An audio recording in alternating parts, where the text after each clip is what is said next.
Hello everyone, welcome back to the channel.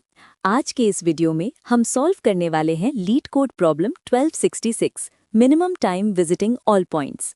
ये problem देखने में इजी लगता है, लेकिन ये हमें एक बहुत इंपॉर्टेंट कॉन्सेप्ट सिखाता है, 2D ग्रिड मूवमेंट को ऑप्टिमली कैसे हैंडल करें। प्रॉब्लम समझते हैं सिंपल वर्ड्स में। हमें दिए गए हैं n पॉइंट्स जो एक 2D प्लेन पर हैं और हमें इन सब पॉइंट्स को गिवन ऑर्डर में विजिट करना है।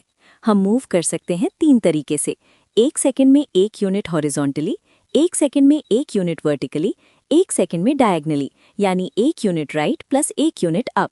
डायगनल मूव का मतलब है कि हम x और y दोनों एक साथ मूव कर सकते हैं।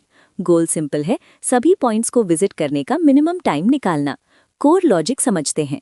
मान लो हम मूव कर रहे हैं x1, y1 to x2, y2। सबसे पहले हम डिस्टेंस निकालते हैं। Horizontal distance equal to x2 minus x1, vertical distance equal to y2 minus y2। की ऑब्जर्वेशन, मोस्ट इंपॉर्टेंट पॉइंट, क्योंकि डायगनल मूव अलाउ है, हम 1 सेकंड में हॉरिजॉन्टल और वर्टिकल दोनों कवर कर सकते हैं। इसलिए हमें जितना हो सके डायगनल मूव्स यूज करने चाहिए। तो diagonal moves equal to min x, y, remaining moves equal to max x, y minus min x, y।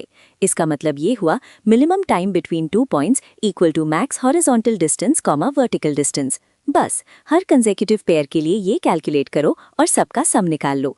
Approach, हर कंसेक्यूटिव पेयर ऑफ पॉइंट्स पर लूप लगाते हैं, कैलकुलेट करते हैं horizontal distance x, vertical distance y, answer में add करते हैं math.max x, y, last में टोटल मिनिमम टाइम रिटर्न कर देते हैं।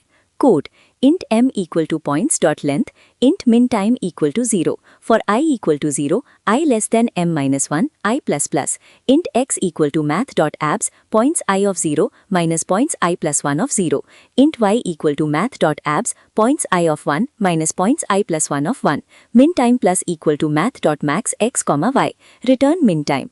Complexity analysis, time complexity O of n, space complexity O of 1. अगर आपको ये explanation helpful लगी हो तो like, share and subscribe. Thank you for watching.